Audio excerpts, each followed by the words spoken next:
Bankers bank means हमारा जो relation है कमर्शियल बैंक के साथ, वही रिलेशन कमर्शियल बैंक का सेंट्रल बैंक के साथ है। यानी कि जो सेंट्रल बैंक है वो डिपॉजिट एक्सेप्ट करता है, accept deposits from commercial banks.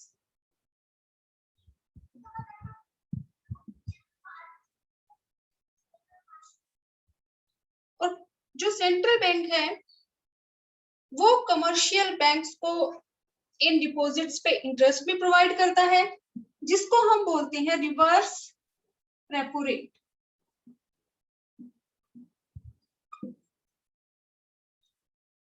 Second, जैसे हमें जब भी लोन की जरूरत होती है तो हम कमर्शियल बैंक से लोन लेते हैं, ऐसे ही जो सेंट्रल बैंक है वो लोन प्रोवाइड करता है to commercial bank.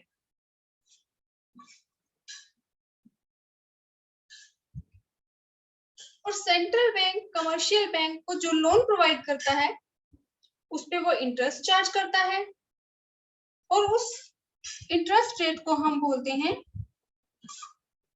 Bank rate, repo rate. जब commercial bank without collateral, without कोई सिक्योरिटी रखे बैंक से लोन लेते हैं सेंट्रल बैंक से, तो सेंट्रल बैंक जो इंटरेस्ट चार्ज करता है उसको हम बोलते हैं बैंक रेट। और जब कमर्शियल बैंक्स लोन लेते हैं सेंट्रल बैंक से विद सिक्योरिटी, कि कोई सिक्योरिटी पहले जमा कराते हैं और फिर लोन लेते हैं, तो वो जो जब इंटरेस्ट चार्ज करता है सेंट्रल बैंक कमर्शियल बैंक से उसको हम बोलते हैं रेपो रेट। इनको हम डिटेल में करेंगे हमारे नेक्स्ट टॉपिक में। तो बैंकर्स बैंक मींस जो सेंट्रल बैंक है वो बैंकों का बैंक है, जो कमर्शियल बैंक है उनका डिपॉजिट एक्सेप्ट करता है, और जब भी कमर्शियल बैंक्स को लोन की जरूरत होती है तो सेंट्रल बैंक कमर्शियल बैंक को एडवांसेस लोन्स।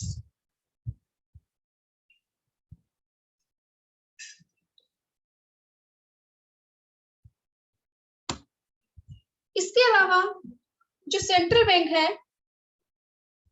वो जो फैसिलिटी प्रोवाइड करता है कमर्शियल बैंक को वो है क्लियरिंग हाउस फैसिलिटी।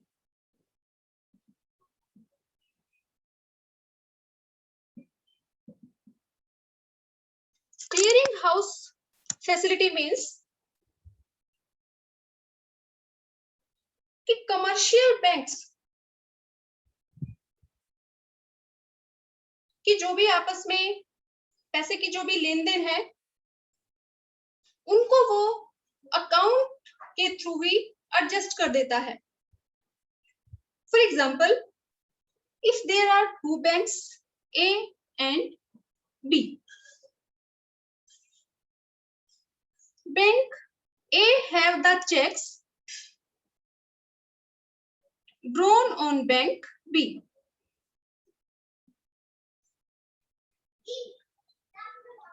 यानी कि किसी भी कस्टमर ने जिसका ए बैंक में अकाउंट है, फॉर एग्जाम्पल हम कहते हैं कि राम है, राम का ए बैंक में अकाउंट है, और राम को कहीं से भी कोई चेक मिला तो राम क्या करेगा, उसको अपनी बैंक में डिपॉजिट करा देगा। अब बैंक जिस भी बैंक का वो चेक है उस बैंक से पैसे ले लेगा और राम के अकाउंट में ट्रांसफर कर देगा। इसके बदले में जो बैंक है वो कुछ चार्ज लेगा। तो ऐसे ही अगर हम कहें कि bank A have the cheques drawn on bank B,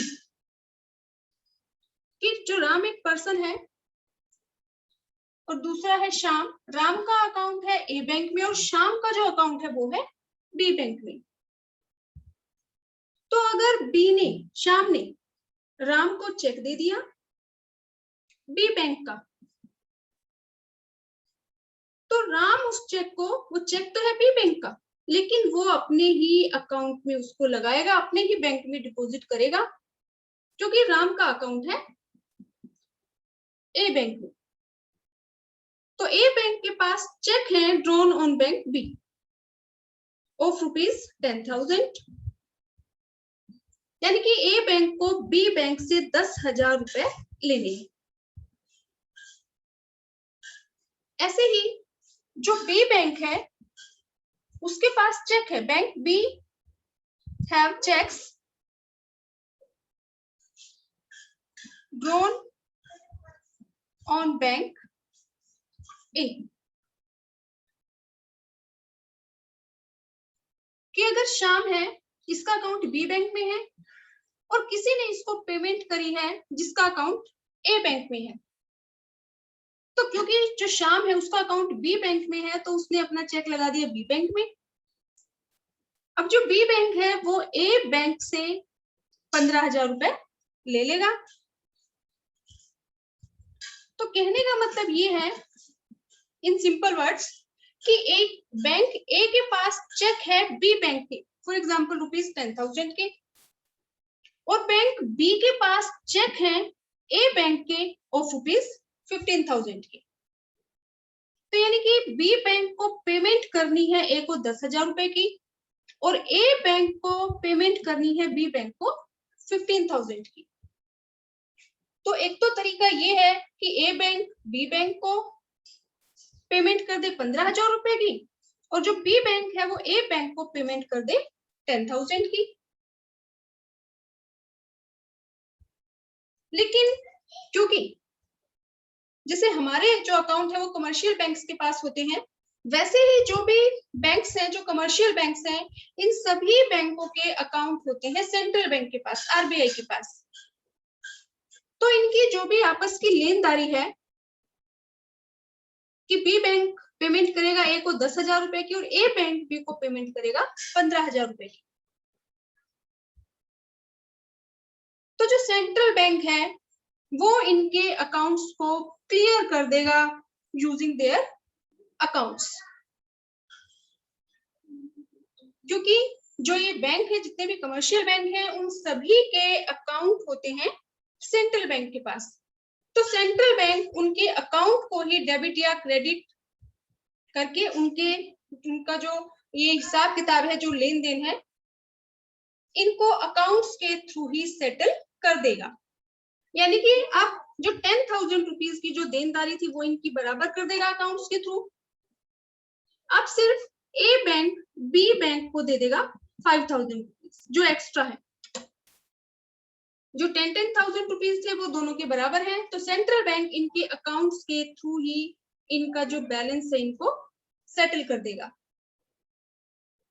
तो ये है सेंट्रल बैंक का क्लियरिंग हाउस फैसिलिटी, कि जो सेंट्रल बैंक है वो आपस में बैंकों की जो भी देनदारी है, लेनदारी है, आपस में जितने पैसे लेने हैं देने हैं, उनको उनके अकाउंट्स में ही डेबिट और क्रेडिट करके उनको मेंटेन कर देता है। तो इससे फायदा क्या है? ये तो हमने एग्जांपल लिया सिर्फ एक छोटी सी अमाउंट का 10,000 15,000, लेकिन एक्चुअल में जो ट्रांजैक्शन होती है हो सकता है वो करोड़ में हो, लाख में हो, करोड़ में हो। तो उस केस में बड़ी बड़ी जब अमाउंट होती है तो एक तरीका तो है कि ए बी को पेमेंट कर दे और बी ए को पेमेंट कर दे, तो उस केस में कैश की जरूरत पड़ती है। लेकिन जो सेंट्रल बैंक है वो उनके अकाउंट्स के थ्रू ही डेबिट या क्रेडिट करके दोनों के अकाउंट को सेटल कर देता है, तो इसमें कैश की जो जरूरत पड़ती है वो कम पड़ती है। इसके अलावा जो सेंट्रल बैंक है वो कमर्शियल बैंक्स को सुपरवाइज भी करता है। सुपरवाइज मीन्स कि सेंट्रल बैंक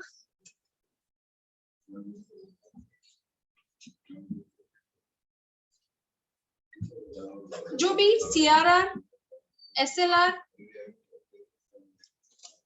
जो भी रेशो डिटरमाइन करता है, तो time to time central bank check करता रहता है कि जो कमर्शियल बैंक है whether they are following it और नॉट। कि जो भी कमर्शियल बैंक्स हैं वो जो भी रेट, जो रेशो डिटरमाइन किया है आरबीआई ने, सीआरआर का, एसएलआर का, मार्जिन रिक्वायरमेंट, तो कमर्शियल बैंक उनको फॉलो कर रहे हैं या नहीं फॉलो कर रहे।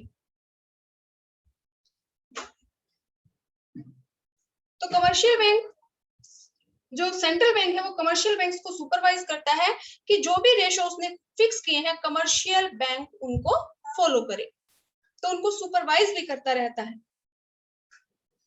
तो बैंकर्स बैंक कि जो सेंट्रल बैंक है वो कमर्शियल बैंक के रूप में काम करता है, यानी कि जो भी कमर्शियल बैंक है वो जो भी एक्स्ट्रा उनके पास रिजर्व वो डिपॉजिट करा सकते हैं सेंट्रल बैंक के पास। सेकंड, जो सेंट्रल बैंक है वो कमर्शियल बैंक को जरूरत पड़ने पर लोन प्रोवाइड करता है। थर्ड, जो सेंट्रल बैंक है वो कमर्शियल बैंक्स के लिए क्लियरिंग हाउस फैसिलिटी भी प्रोवाइड करता है। और फोर्थ, जो सेंट्रल बैंक है वो कमर्शियल बैंक्स को सुपरवाइज भी करता है कि जो भी उसने CRR, SLR, bank rate, repo rate, reverse repo rate या मार्जिन रिक्वायरमेंट, जो भी उसने ये रेट फिक्स की है, कमर्शियल बैंक उनको फॉलो कर रहा है या नहीं कर रहा। अगर जो कमर्शियल बैंक है वो फॉलो नहीं कर रहे तो सेंट्रल बैंक उनको पहले तो एडवाइस करता है, फिर उनको प्रेशराइज करता है। अगर फिर भी कमर्शियल बैंक इनको फॉलो ना करें तो सेंट्रल बैंक उनके अगेंस्ट कोई भी स्ट्रिक्ट एक्शन ले सकता है। नेक्स्ट जो फंक्शन है सेंट्रल बैंक का,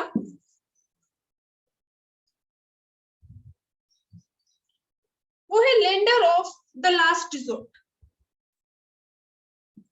lender of the last resort.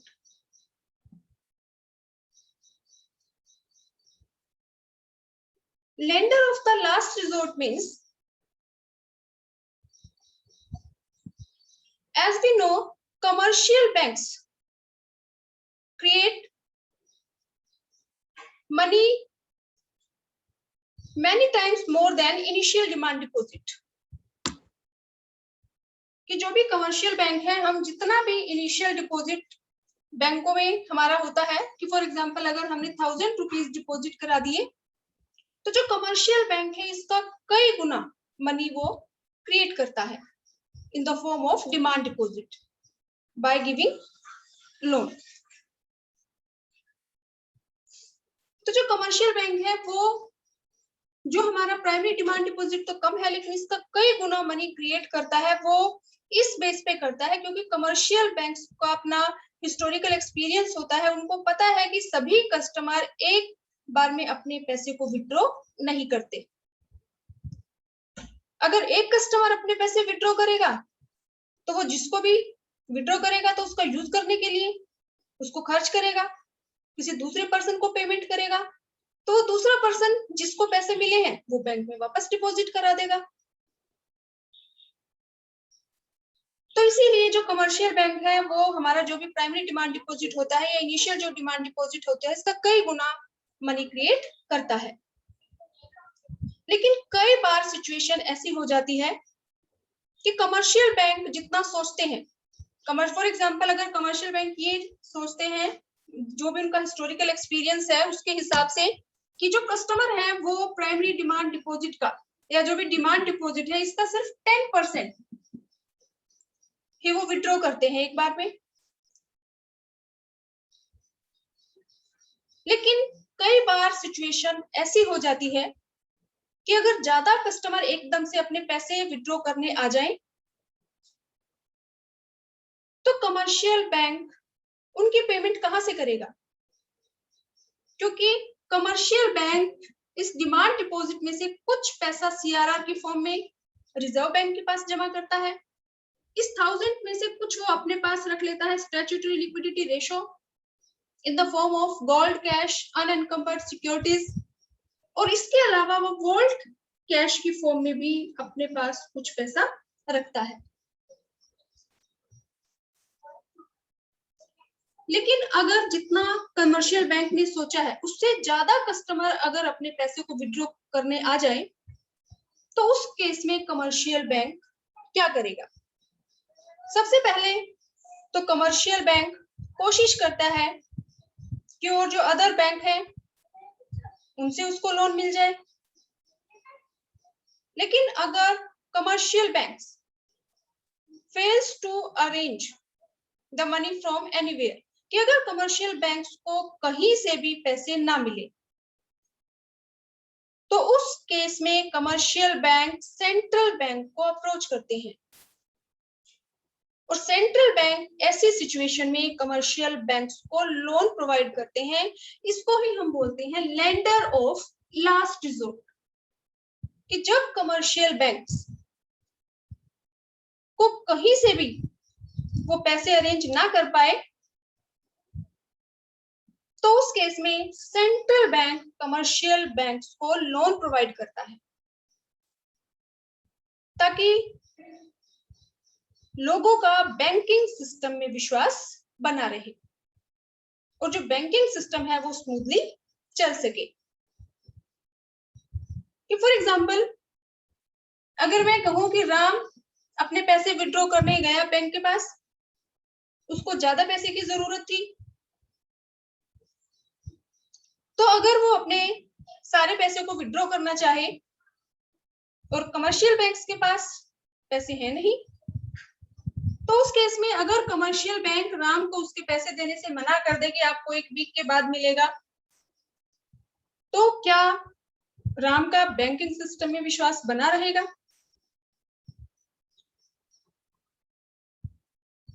तो राम अपने और भी जो उसके रिलेशन में है उनको भी बताएगा कि मैं बैंक के पास गया था अपने पैसे विड्रॉ करने, लेकिन बैंक ने मुझे जरूरत पड़ने पे पैसे नहीं दिए। तो जो और लोग हैं उनका भी बैंकिंग सिस्टम से विश्वास उठ जाएगा, सब लोग डरने लग जाएंगे कि पता नहीं बैंक के पास पैसे हैं या नहीं, कहीं बैंक डूब ना जाए, हमारे पैसे लेके भाग ना जाए।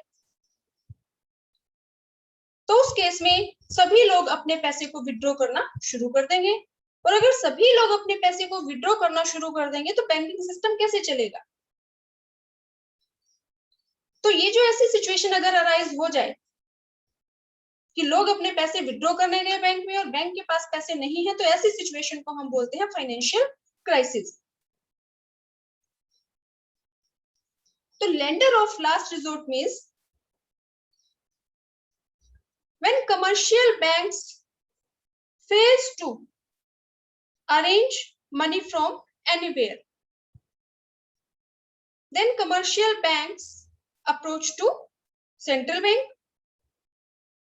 and central bank provides loans to commercial banks in financial crisis to maintain the faith of public in banking system। क्योंकि लोगों का जब विश्वास बना रहेगा, उनको जब भी वो पैसे विड्रॉ करने जाए उनको पैसे मिल जाएंगे, तभी लोगों का बैंकिंग सिस्टम में विश्वास बना रहेगा और तभी लोग अपने पैसे को डिपॉजिट कराएंगे बैंकों के पास। अगर लोगों का विश्वास नहीं होगा तो लोग ना तो अपने पैसे बैंकों में जमा कराएंगे और जो पैसा उनका जमा है उसको भी विड्रॉ कराने की कोशिश करेंगे। और अगर बैंकिंग सिस्टम के पास पैसे नहीं है, हम लोग अपना पैसा अगर बैंकों में जमा ना कराएं, तो बैंक कैसे लोन प्रोवाइड करेंगे? और अगर बैंक लोन प्रोवाइड ना नहीं करेंगे तो जो कंजम्पशन एक्सपेंडिचर है वो भी हमारा कम हो जाएगा, क्योंकि हम लोग कंजम्पशन एक्सपेंडिचर के लिए भी लोन लेते हैं और जो इन्वेस्टमेंट एक्सपेंडिचर है, जो प्रोड्यूसर है जो इन्वेस्टमेंट करते हैं, उनका सारा पैसा अपना नहीं होता, वो भी बैंक से लोन लेते हैं इन्वेस्टमेंट के लिए। तो जब बैंकों के पास ही पैसा नहीं होगा तो वो कंजम्पशन पर्पस के लिए या इन्वेस्टमेंट पर्पस के लिए लोन कहां से देंगे? तो इसीलिए लोगों का बैंकिंग सिस्टम में विश्वास बनाए रखने के लिए फाइनेंशियल क्राइसिस की सिचुएशन में जो रिजर्व बैंक है, जो सेंट्रल बैंक है, वो कमर्शियल बैंक्स को लोन प्रोवाइड कराता है ताकि लोगों का बैंकिंग सिस्टम में विश्वास बना रहे और जो बैंकिंग सिस्टम है वो स्मूथली चलता रहे।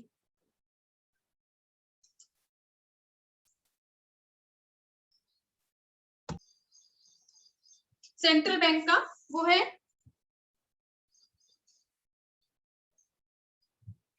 Custodian of foreign exchange.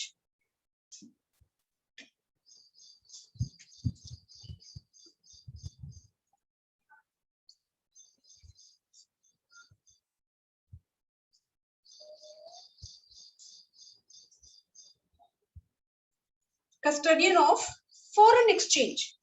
Foreign exchange means foreign currency. Foreign exchange क्या है? Foreign exchange, foreign currency. तो custodian of foreign exchange means कि हमारी foreign currency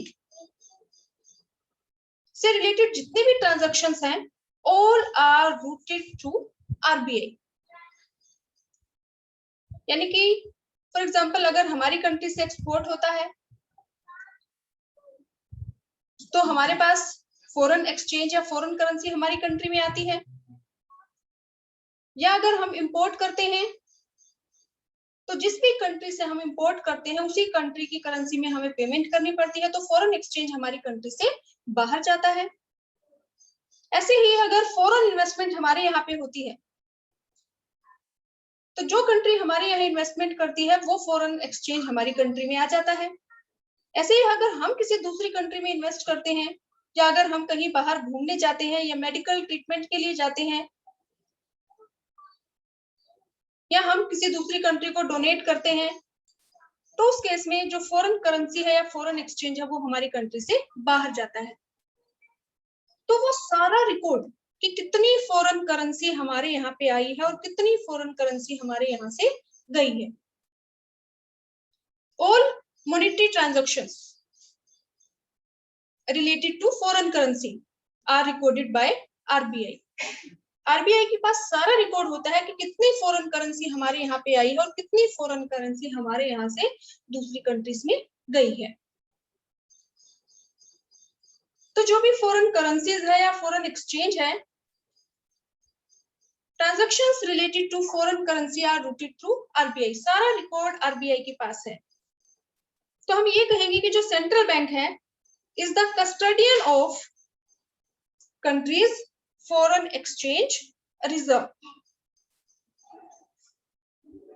क्योंकि उसके पास सारा रिकॉर्ड है कि कितनी फॉरेन करेंसी हमारे यहाँ पे आई है और कितनी फॉरेन करेंसी हमारे यहाँ से गई है। साथ ही साथ जो सेंट्रल बैंक है वो मैनेज फ्लोटिंग भी करता है।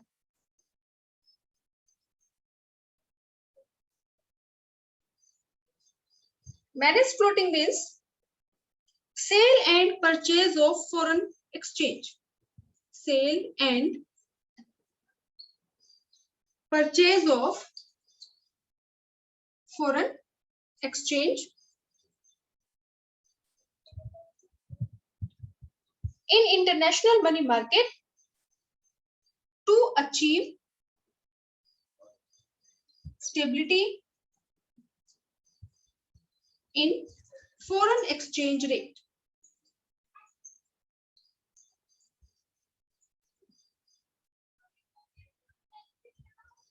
तो देखो, सबसे पहले तो आप इसको ध्यान से समझो कि फॉरेन एक्सचेंज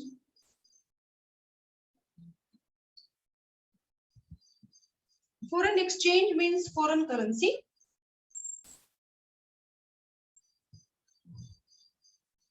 और foreign exchange rate